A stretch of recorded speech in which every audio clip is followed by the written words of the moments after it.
Hello, Math 30-1s. This is our first lesson in radical functions. So the first lesson is going to be all about the transformation of functions. So again, transformations, our first unit in 30-1, is going to play a big part in almost every unit we do throughout the course. So it's very foundational for every unit.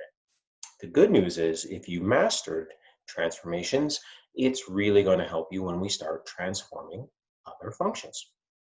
So let's look at a little bit of what this will look like for you in your first lesson.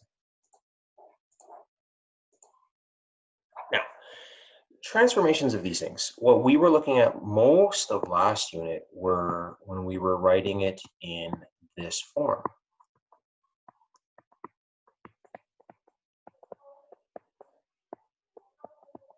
Where we had a general function, f, and we didn't know what our function always was.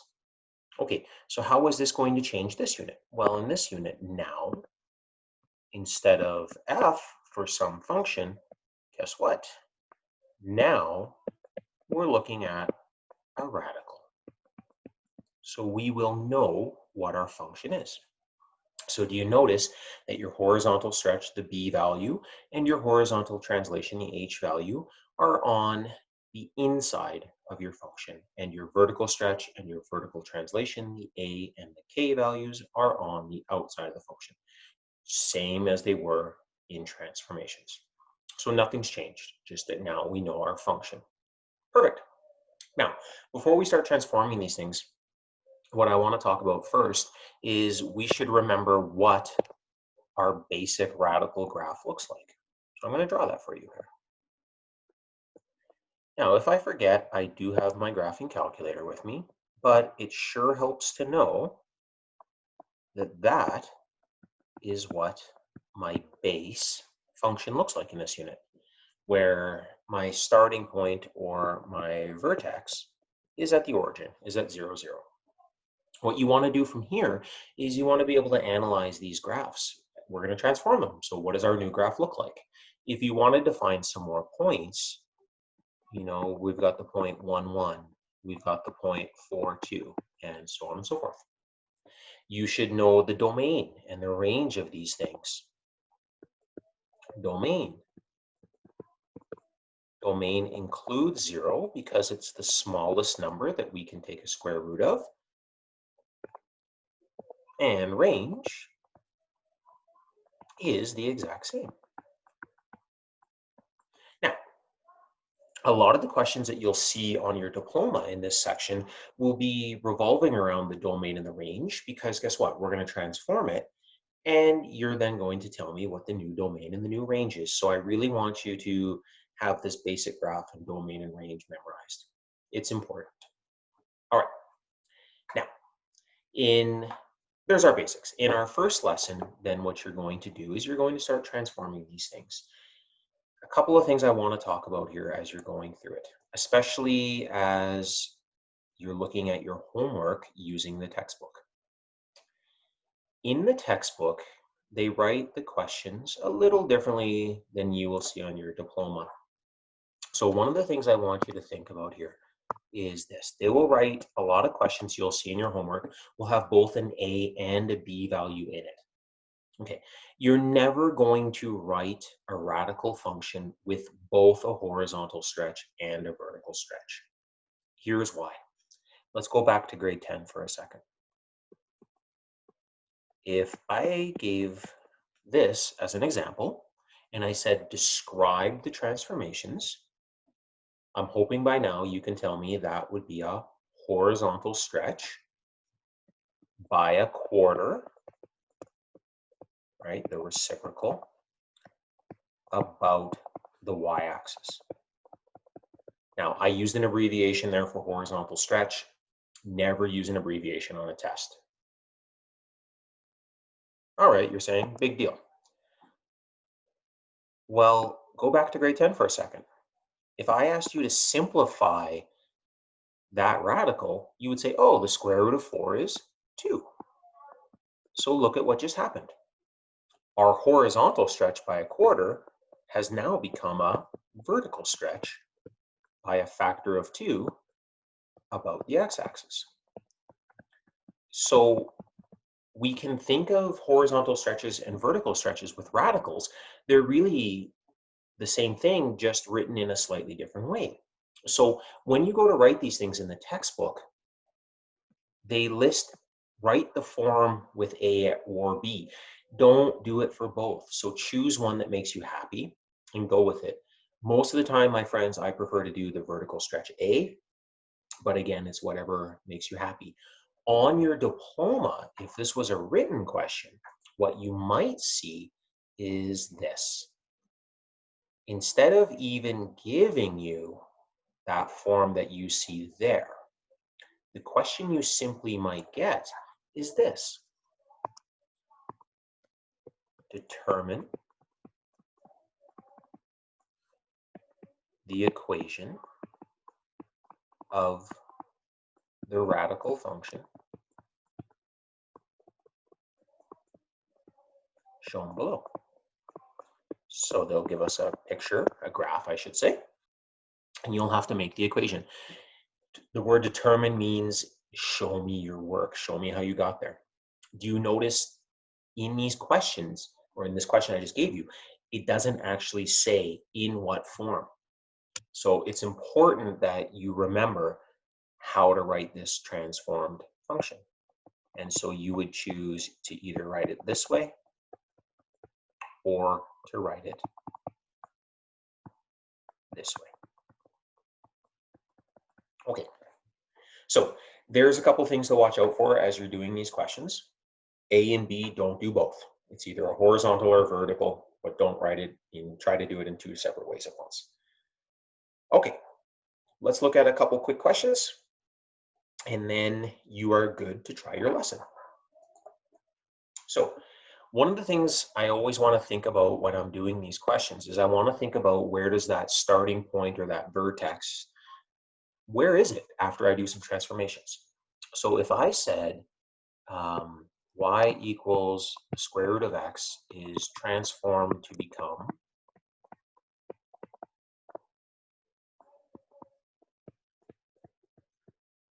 let's say this, 2 root x plus 3 minus 5, and hey, for giggles, let's throw a negative right there. Now, it's transformed to become this. So the questions you're going to see in your homework and your quiz are going to say, where is my new starting point or vertex, just depending on how it's described, and then let's think about what's our domain and what's our range. Awesome. Okay, before I do that, my friends, always describe the transformations to yourself. That's important. I'm hoping by now you're thinking, ooh, when he put that negative in there, he was messing with me. So the only real kind of way I can trick you is to do something like that. I want you to remember, we always need to factor our function before we start thinking about the transformations. Okay, now I'm going to describe the transformations to myself. And again, I'm using shorthand here. Don't do this on your diploma. Order matters. So this is a vertical stretch by 2 about the x-axis. This is a horizontal reflection about the y-axis, or you could also say that as x equals 0. This is a horizontal translation 3 to the right, and we are going vertically translated 5 down. Okay, I always describe those to myself, might as well. Now, where does my vertex become? This is the kind of the standard question. So where's my new vertex? Where is it transformed to become? Well, I want to think about this. I'm at 0, 0 to begin with, because that's what a normal radical graph looks like. It's at 0, 0. So then all I got to do is just map this thing. Where does this end up at? Okay. Well, let's just go piece by piece in proper order. So a vertical stretch by 2. Well, that's 2 times 0. Well, that's still going to be 0. All right, a horizontal reflection. Well, that's us multiplying our x values by -1. Well, if you really wanted to show that, that's going to still be 0. Okay, so those two aren't going to affect our vertex, are they? The things that are going to affect our vertex are the horizontal translation and the vertical translation. So 3 down, or 3 right, my apologies, and 5 down. So where is our vertex now? Well, it's at 3, -5. Okay, hey, that's not bad. And you're used to doing questions like that from the first unit. Where does this point become after all these transformations? Now, here comes the slightly more difficult question. What's my new domain and range? Well, I am never going to attempt this question without drawing a picture. Now, you have the ability to just graph that thing in your calculator, but don't. That's not the point of the question. The point of the question is for you to try to do this without a calculator. So I throw down my Cartesian and I say to myself, okay, where is this new graph going to be? Okay, so my new vertex is at 3, -5. Okay, so we're over here, 3, -5, 3, -5, down here somewhere. Okay, I like it. But now what I want to say to myself, what I don't see in that vertex is which direction is this graph opening now? The horizontal reflection is going to flip this thing about the y-axis. So my new graph is going to look something like that. Okay, if I was drawing that on a diploma, I would certainly label some more important points. So what's our new domain then? Well, my new domain would be -infinity to 3. It includes the 3 because we can take the square root of 0. And our new range would be that. And then what I would do on a test, my friends, is I would then pick up my graphing calculator and verify that I've done that correctly. But try to do it without. That's the whole purpose of this. Okay, so the finding the vertex isn't that bad. It's finding the domain and range is where I typically start to see mistakes on exams. It's a little bit more difficult. Okay, I want to do one more with you, and then you should be set up for your test or your lesson, wherever you're at. All right, let's go pretty blue. My friends, the domain of f at x is equal to 2 the square root of 6 minus 4x plus 5 can be written as blank. Now, this is modeled off of a diploma question that we saw several years back. It was numeric response. We'll just write it as this, as I would like it better. I don't like numeric response. So here we go. So I'm going to say to myself, okay, what's this saying to me? It's got my domain. So here's my function. The first thing I want you to recognize by now is that we're going to factor in here, right? We need to do some factoring there. Okay, no biggie. So what I'm going to factor out of that is I'm going to factor out a -4. Okay, so by doing so, what do we have left here? This is where I start seeing some mistakes to begin.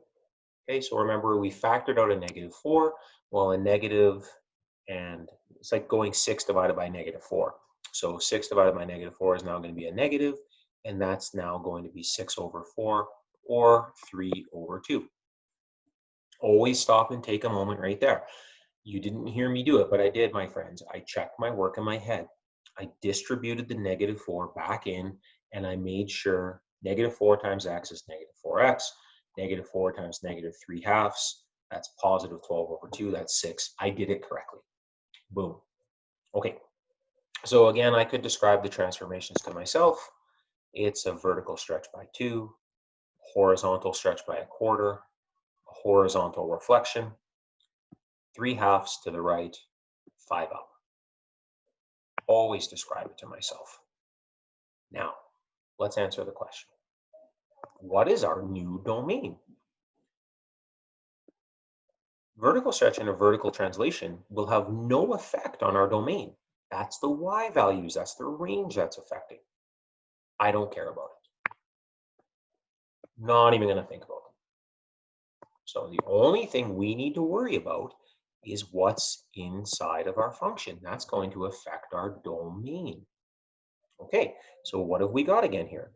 We've got a horizontal stretch of 1/4, a horizontal reflection, and we're going to move this thing 3/2 to the right.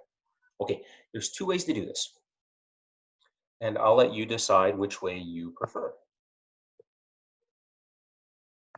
So what I could say is I could, again, make a map. I'm at 0, 0, and I'm going to say to myself, what's my new vertex? Okay, well, I'm going to horizontally stretch by 1/4, negative 1/4 as well.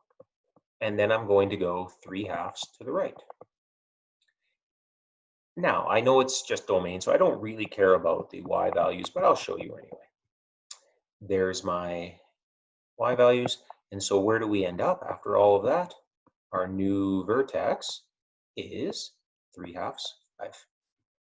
So what's our new domain then? Okay, well, our domain is going to be, this is where we have to be really careful, is I'll see a lot of students write this. They'll say x is greater than or equal to 3/2. Well, they're getting this question wrong for 2 reasons. One, that notation I just wrote is not good enough to get you full marks. 2, the thing that they've missed is that this has been horizontally reflected. So it's no longer greater than or equal to, it's now less than or equal to. We really have to watch out for that right there. So our new domain then will be x less than or equal to 3/2. And again, if you're going to use set builder notation, you have to use full notation for full marks. Okay, there's one way to find the domain of a radical function. I like mapping, but I like to do this question personally in a slightly different way. And we have to get the same answer. So what I would do on a test is, of course, do it in 2 different ways. And if I get the same answer both ways, hey, bueno, I did this thing right.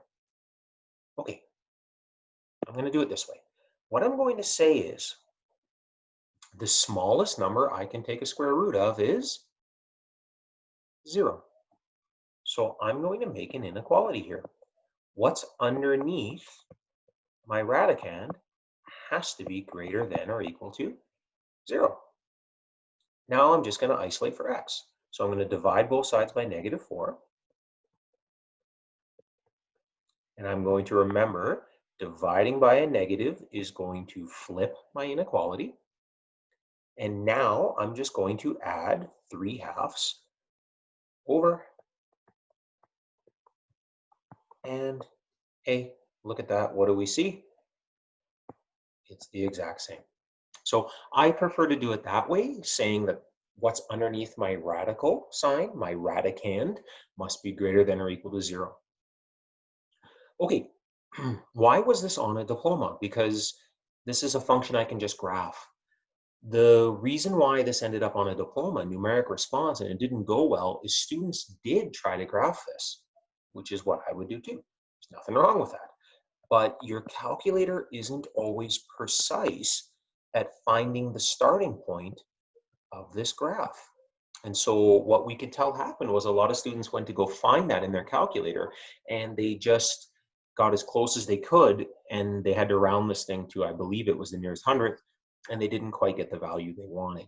So unfortunately, they got the question wrong. Okay, my friends, that should take care of everything for your first lesson here in Radicals. I hope that was helpful. I will see you for the next lesson.